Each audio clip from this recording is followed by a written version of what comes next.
You've been very vocal about if there are tools to be used, it's time to use them. And you had a tweet out about how you're dropping a fast facts video, but specifically talking about OSHA. OSHA. Now, Yeah. can you just kind of give everybody a rundown of what OSHA is and how this relates to day-to-day ongoings in business? Sure. So like, obviously, the kind of meme is, go to HR, report HR. That was something that, a lot of other people were saying. And the point is that a lot of HR departments, and anybody who works in corporate America knows, a lot of HR departments are captured, right? So they're controlled by people that are not going to be very friendly to your complaints. So you go in there and there's the Karen in HR meme. And I feel bad because I knew a very nice Karen who worked in HR. She's a very sweet woman. I feel bad for all the Karens out there stuck with that name. But the point is that HR has an incentive to not take your threat seriously, not only because they probably disagree with you politically, but beyond that, they don't want to make more work. They don't want to, they don't want to cause any problems. They don't want to rock the boat. So they're just willing to say, okay, you're just some crazy person, or you're just some extremist or whatever else. We're going to ignore you. You're being overly sensitive. But with OSHA and the Occupational Safety and Health Administration, with an OSHA report, which is you can make anonymous, they cannot ignore those. Those things are reported, and they're going to go all the way up. It's going to go all the way up to the higher management. So it's going to skip over those people. And it's going to be something that there's a government statistic. So you're going to be able to track the number of reports and see, hey, look, this increased in this month, and not bury it, right? And the key here is that people that are celebrating violence, and this is the key, right? And a lot of people screw this up, including a person who needs to be fired, the Attorney General, Pam Bondi. She needs to be fired immediately. That's something that I think everybody can agree with, left and right and center. I'll talk about that later. But you need to focus on violence and threats of violence, especially direct incitement of violence, has never been legal. Right. So a lot of people want to bring up the free speech argument. And of all people, I am super pro free speech. I'm a person that wants to allow as much free speech as possible. But there is a point at which there is a limit. And the limit is calling for death and calling for violence. Right. That's the limit that we have. And as civilized people, as human beings, we should set that as a boundary. Like, we're not going to call for each other to die. Like, let's not do that. That is a line that I think we can all agree on globally, saying, hey, look, we're not going to be calling for more assassinations, calling for more death. Destiny, who I believe is banned. I haven't. There's been so much news going on right now. And Dan Clancy, I think, just got called. I saw the letter right now. He just got called by James Cormer, the chairman of the Committee on Oversight and Government Reform, to testify in front of Congress. So stuff is happening, right? People, the nothing ever happens people are having a bad week because things are happening. And when they're seeing these results, seeing these things happen, they are scared. They're indeed scared because they see that the things they've gotten away with, there are now consequences for. People are being fired. Thousands of people have been fired from their jobs, whether it's through direct reports, whether it's through OSHA, whether it's through whatever else. They're finding out that these things are consequences that they've gotten away with for so long. And by the way, the language that they're using, some of the wording that they're using, for example, what Hassan said, right? If somebody on the right had said that, they would be in jail. And it's not even a question. They would 100% be in jail. So let's talk about that for a second, okay? Because there's a few things that you said there that I really honed in on. All right, we'll get to Hassan here in just a second. But that's a special case. Yeah. You said people who are endorsing or advocating for violence, right? But what about people who are just celebrating violence? You have the crazy coworker. He is he's a manager at your game development studio, and he's like, "Fuck yeah, Charlie Kirk is dead. I'm so excited for this." He's just celebrating that, right? Can you still bring that to OSHA? So you can bring that to OSHA, but once again, if you have a credible fear, the whole point is, if you have a credible fear that this person incredibly is going to be a safety risk, is going to risk the safety of others in the workplace, and you believe based on your total knowledge of this person, right? Once again, I am not encouraging fake reports. There's a punishment for fake reports, up to $10,000 fine. 6 months in prison, right? So don't file a fake report here. You need to have a credible threat. But if you're looking at this person and their overall behavior, inclusive of that, is one that puts you in fear of your safety in the workplace, I think that would be credible, right?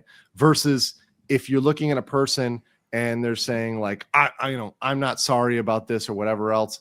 And their overall behavior is not really threatening or whatever else, maybe not, right? It's got to be a case-by-case basis. I can't say that conclusively for every single person, right? Because it's one by one by one by one. Sure. Do you have a fear of your safety in the workplace? If the answer is yes, then that would be something you should do. And mind you, employers, and this goes for contracts too, because I've talked about terminating contracts. If you are making them look bad, if you are giving them a negative reputation, almost all employers, if you look at your employment contract or you look at commercial contracts, for example, the contract that you'll have with contractors. I know there was the crazy Sega comic book person who's a contractor for Sega. If you look at this contract, there's a morality clause in there, which says if you do anything that makes us look bad or gives us anything but a positive reputation, anything negative, etc., we can terminate your contract. So if you look at those statements, yes, they're not calling for death, but is it something that you could terminate someone's contract over? Yes. And once again, people on the right have been getting terminated for far more mundane things, right, than that for the past how long? 5 years, 10 years, maybe? I would say at least 5 minimum, Right. at minimum 5, 6 years. During COVID, certainly people were terminated for just saying mundane things that really weren't that bad, but they were terminated for them. You know, termination and employment is not something that is an absolute guarantee, not in the United States, right? So they can look at that and say, hey, we don't want this type of person here because this is not what our brand represents, right? Our brand doesn't represent the celebration of violence. Okay, let's dig into that a little bit more, because we're contractors of YouTube. We're also contractors of Twitch. We're contractors of Kick. Whenever we sign that agreement to stream on their platform, we're not employees. We're contractors of them. They pay us. We have to pay taxes on all that. As a contractor of a platform like Twitch or Kick or YouTube, can we as a contractor go to said platform and report somebody that we don't feel safe about, i.e. Hassan? I think it's a plausible theory, right? It's a plausible theory. It's possible. I think it's strongest if you're an employee, right? Obviously, because you're saying, hey, this is my workplace, including former employees, right? So former employees, if we're talking about OSHA reports, right? Former employees and current employees would have the best case. They'd have the strongest case. But I think you can arguably say, hey, I'm a contractor. I work for this person. This makes me uncomfortable, right? So i.e. this environment needs to change. And beyond that, it's become a manifestly unsafe environment because it breeds people calling for violence, calling for death, calling for all sorts of horrible things to happen. And it hasn't been checked, right? It hasn't been stopped. They're allowing it freely. In fact, they're promoting it on some platforms, right? So if you look at Reddit, you look at some of it's just open promotion. It's not even hiding it. Well, and let's talk about that, right? You have Twitch openly promoting Hassan Piker, right? And some of the disgusting things that he said, literally calling for violence. You talk about that. You know, we could go down that rabbit hole if you like. But do you think that there's legit interest in the idea of them potentially being prosecuted for that inside? Because so prosecution is one thing, termination is another, right? So terminating someone's workplace, that's one level, right? So you can fire people in America, assuming your contract doesn't give you some sort of right. You can fire people for pretty much any reason, right? Other than a discriminatory reason, other than saying, okay, I'm going to fire Hassan because he's a Turk, right? You know, obviously you can't do that. But you can say, hey, look, this language is not acceptable on the platform. Boom, we're gone. And look at your own terms of service. It clearly violates the terms of service, your own terms of service. So you have plenty of grounds to do that as a platform. But if you're talking about, okay, are you going to criminally prosecute somebody? That's a more difficult thing. Now, is it possible? Maybe. But I think that's a secondary step you have to look at that is more difficult. Once again, you've got a higher criminal standard. You've got a higher burden of proof beyond a reasonable doubt. So I don't want to give people false hope that, hey, so they're going to all be thrown in jail. That might not be happening. But the first step of getting them out of business is very doable. It's very doable to get them out of business. It's very doable to contact the advertisers and say, hey, advertisers, This is what they're doing. Are you okay with promotion of this? That's what the adpocalypse was, back in the day. And even they had on Twitch another little ad bump over the blip, you might say it, over the comments about Sabra and all the other, anti-Semitic comments there. So there was, the advertisers are very much interested in this. So I think that's a definite weak spot. And beyond that, I want to say this for you guys especially, and this is what I really wanted to talk about, is that you really need to focus on the areas that you know a lot about. Because I run through different niche communities on YouTube, and your niche community best, right? Whether that's anime, gaming, comics, whatever else, the people in your little area you like that are the bad apples. Now is the time, if you look at their comments, to tie those together and have consequences. So, I mean, gaming, we know, Kay, Mally, we've all seen this. Just, it is infested by not Democrats, but leftist. And I think there's a big difference between the two. People who have a radical ideology, who are broken people. A lot, you see this a lot in like the creative space. And I know you can't see Phoenix, but Phoenix can speak a lot to this. When you see, it's funny because we were talking about this right before you came on. A game called Ghost of Yote is getting boycotted from both sides right now because one of their employees who was developing the game got fired for celebrating the death, and now the insane progressive lefties over here are going nuts over him being fired. So now they want to boycott Ghost of Yote. So you see the back and forth that we go. If I'm working at a game development studio right here, and yes, you are correct. There's the HR Karen meme. We've all seen it. They probably are not going to be on your side. They're probably going to agree with the other side. But in an industry that is so indoctrinated here, can OSHA, like going through OSHA, actually make a difference? Like you say, this is the time, but you could. And once again, here's the thing: there's going to be companies that, this is what I bring up. There's going to be companies that fight back, and there's going to be companies that say, you know what, we agree with you. We're going to get rid of these people. And what you have to do is take your money and man up or woman up, whatever it is, equal opportunity here, and take your money and say, I am no longer going to give my money to this company that is choosing to let these people stay in house. I'm going to choose to give my money to these other people that are not doing that. And for the first time, you're going to be able to see which companies do it and don't do it. Some companies are going to do it and some aren't. Some are going to fight this tooth and nail. You're going to have for the first time, we're going to be able to see which companies do it and which companies don't. And you need to make a list. I know I saw the even on Steam, I saw like Charlie Kirk tweet detected, right? It's kind of the DEI detected version, right? Yes. You need to look at those lists. Lists are very good. You need to track those lists. You need to follow who is the good ones and who is the bad one, and actually put your money where your mouth is. That's the only way this is going to work, if people are very careful and end up moving one direction, because you're going to see quickly who has money and who doesn't, right? Because typically these people that are complaining, the leftists, are typically broke, right? They don't have much money. It's the normie consumer, right? Not necessarily the right, quote unquote, right? It's the normie consumer, plus, maybe you could say whatever, right? The middle, the right, whatever that is, and the normies are the ones that are really activated on this. There's a lot of people that have been politically engaged for a long time.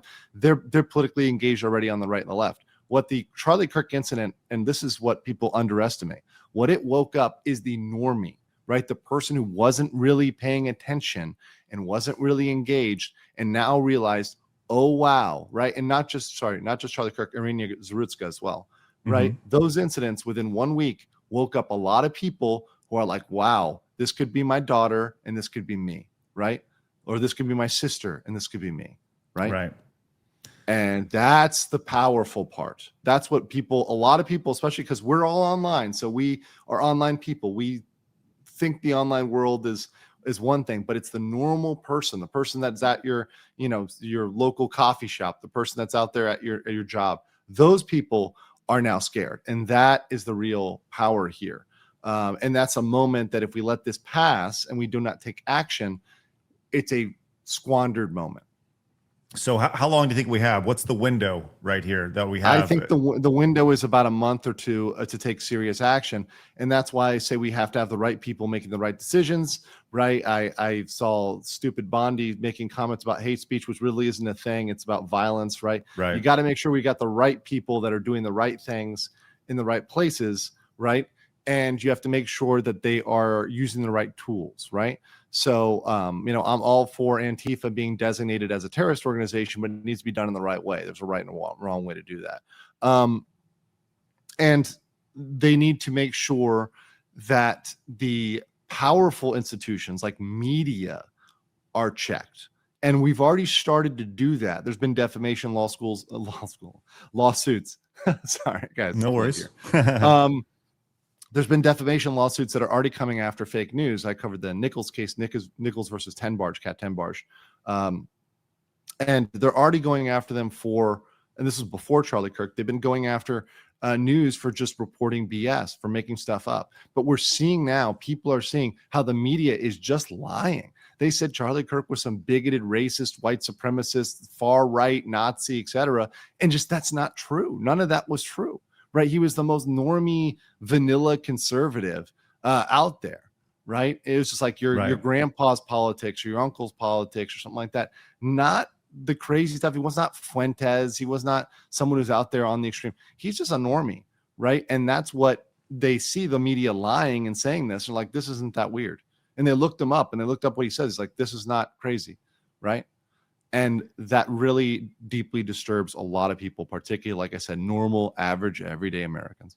Mm-hmm. Ladies, give you an opportunity. If you have any questions here, by all means, the floor is open to you as well.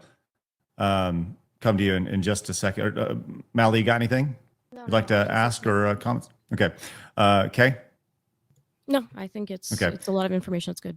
Right. So walk me through this. Let's just say there's a crackpot who is working with me and I'm like, I don't feel comfortable with this person. I don't, I lean, let's say I'm centrist, right? I'm just not far left, right? And I'm not celebrating the murder. I don't feel safe around this person.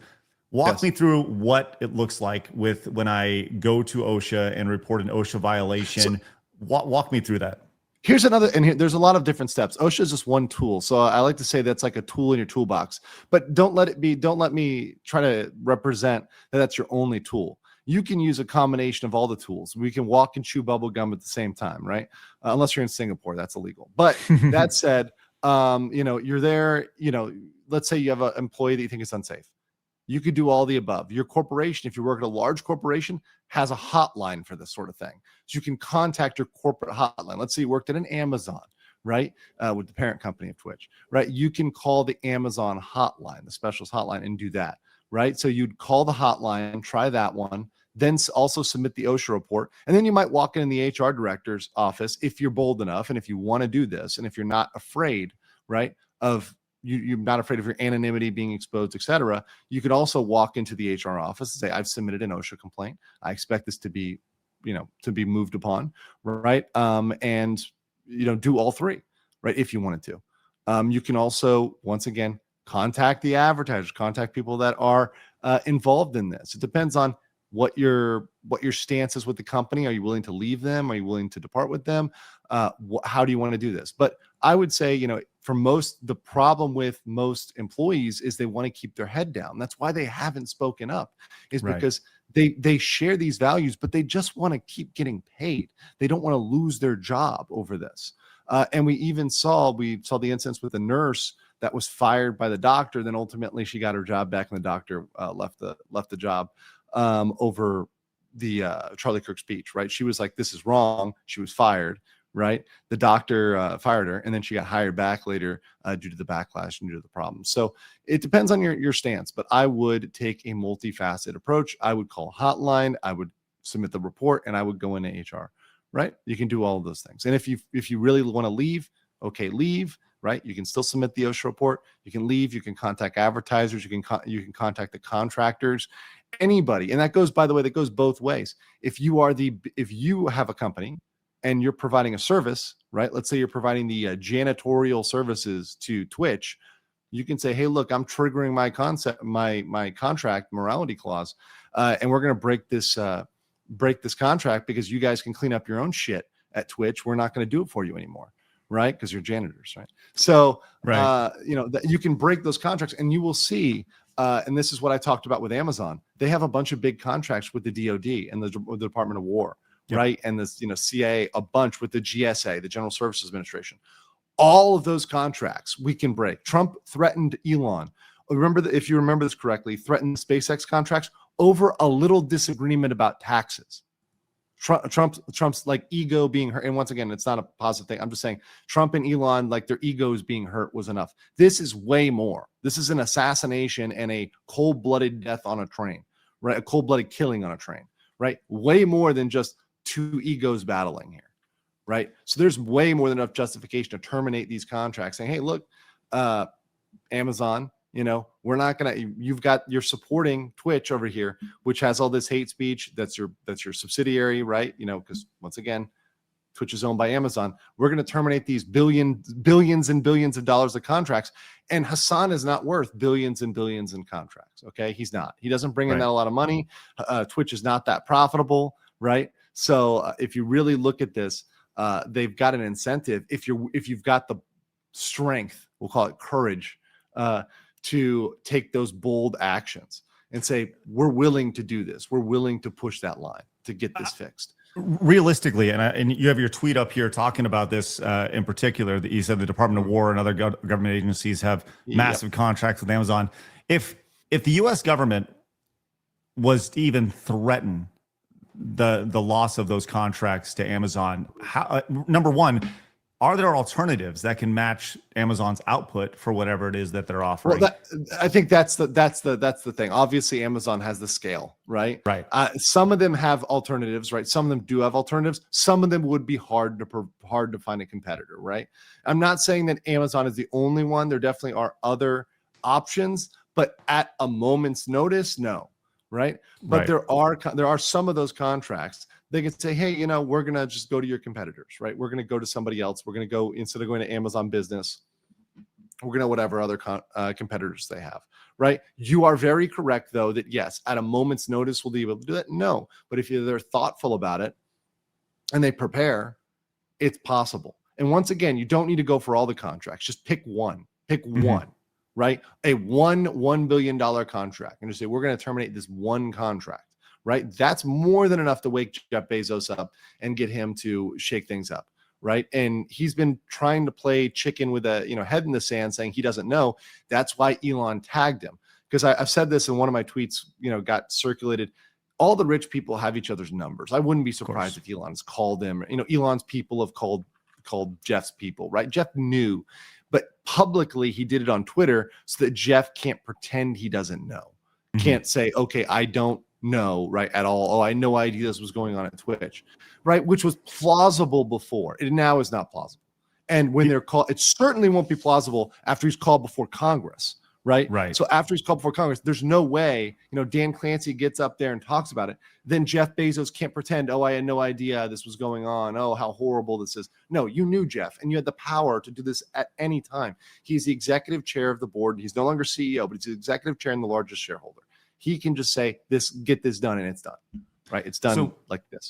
Realistically, I mean, this is all great in theory, but realistically, in 3 months from now, has anything changed on Twitch? I mean, we're talking about Dan Clancy going in front of everybody and speaking in front of Congress. Obviously the signal boost from Elon.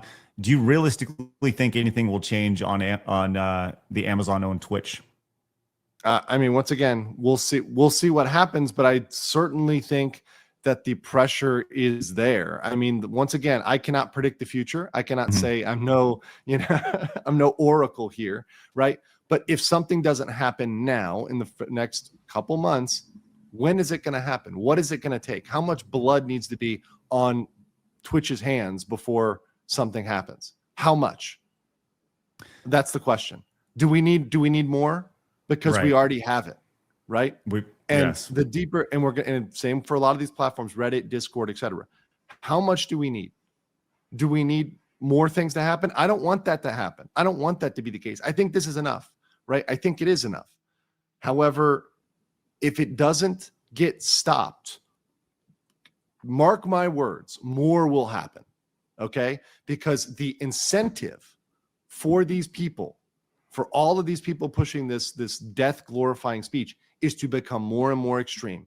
And if they are not stopped, if Hassan is not stopped, he will feel free license to continue to preach death and encourage death. And it will only, because of the audience and how it works, become more extreme. It will not be, he's not going to moderate himself because he's been given a green light to continue and go harder. Well, I think in a situation like this, you see this oftentimes with creators who feel like they have to continuously one up themselves. I got to do a better stunt. Yes. Got to do a better stunt. But with him, it's words, and the words eventually do become actions. In this case, where they're radicalizing these young kids who ultimately turn out to be, nut jobs.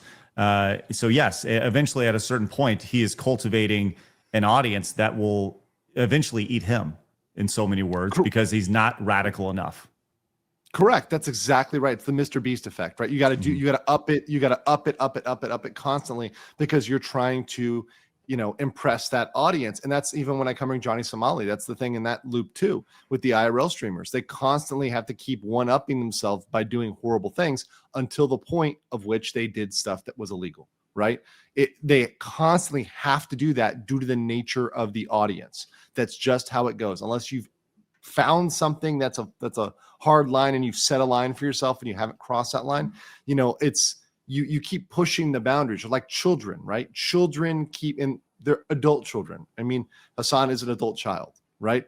They keep pushing and pushing the line until the parents say no. And for too long, if you want to have a metaphor here, mommy has been very permissive. Mommy Dan Clancy over there has been very permissive, saying that, oh, you can do it all, sweetie. You can do whatever you want.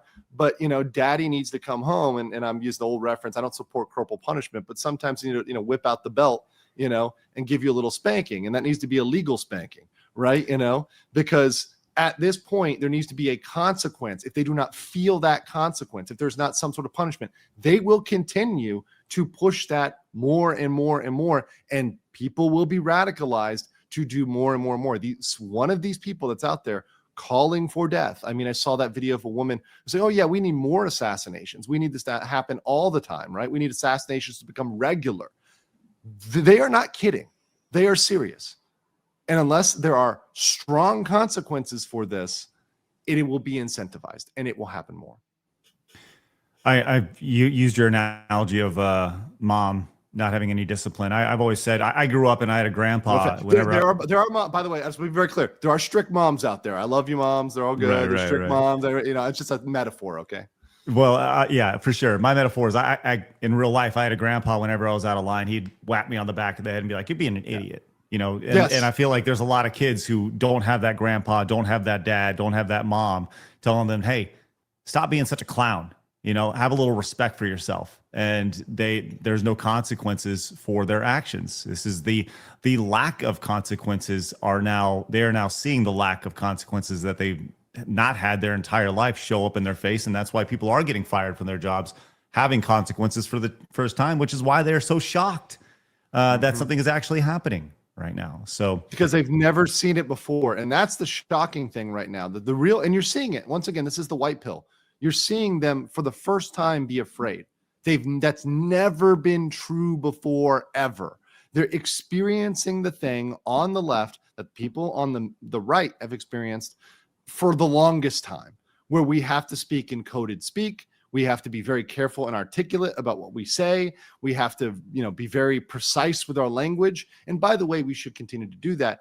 And, our people that are joining us, our normies that are joining us in the middle, we need to help educate them to, as we criticize these things, to be polite, to be thoughtful, to be precise, to have a goal, to go in with an end in mind, right? Treat it like a sale, be very thankful to those companies. Here's another one, the people screeching on the left about people on the right, whether it was during COVID or any other time, whatever problem they were trying to get people canceled or fired for, they were never thankful after the companies took action. When a company does the right thing and removes these people, we should express gratitude and thanks. That's a very nice thing to do. It's something that makes everybody feel better. You know, when you say thank you, right? It's like saying thank you to the audience, like thank you guys for being here today. It feels good and it's free, right? We need to be positive in this and reinforce that we appreciate that these companies or these people are taking the right action, right? And I think that's going to go a long way in separating the good people,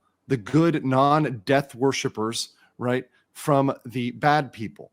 And it's going to really create this bifurcation in the world. And once again, this sounds, you know, a little bit big picture, but, you know, like I said, we're in this timeline where the good people can prevail or the bad people can prevail. Which are we going to allow to happen, right? And this is one of those moments. Well, I would like to thank you for joining us today, friend, and spending a little bit of time and sharing your wisdom in a situation like this. Do you have any closing remarks on how people can take action? We've talked extensively about not getting black-pilled and using your anger in a positive way. So I would love to hear your thoughts on or anything you want to close with. Yeah, so that's the biggest thing I'm going to start with. A lot of people are black-pilled because they've seen this go on for so long and said nothing ever happens. The moment is now for something to happen. If you want something to happen, you have to try. You have to try. You have to do something. Speak up. Whether it's reporting somebody, whether it's contacting advertisers, whether it's, if you're gaming, creating the lists, right? Creating the lists of who's out there. There are also a lot of fake accounts, right? Call those out. Right? Report those fake accounts out there that may be bots or trying to cause trouble, et cetera. There's a lot of things you can do to get active and do this. You know, if only out there just categorizing or, you know, looking at these accounts that are making comments and adding them, to a database, right? There are things you can tangibly do right now. And now is the time to do these things. We can do this. We can make a difference. It's not going to be a battle that's over right away, but it can be started. The fight can be started now, and we can push this through. It can give us some goals. So I think it's very possible, and it's possible through our legal system in a peaceful, nonviolent way. It's possible for reasonableness to win, and it's possible for people like Charlie that have that same mindset and that are open to reasonable debate, open to reaching across the aisle, open to being thoughtful, to win over the people that want us to go into death and civil war. We can win. Do not lose hope. Andrew, we appreciate you, my man. Thanks for spending some time with us today. My pleasure. Thank All right, you. we'll talk to you soon. See ya. Do you know that if you subscribe, you won't go bald? Just kidding. You actually probably will.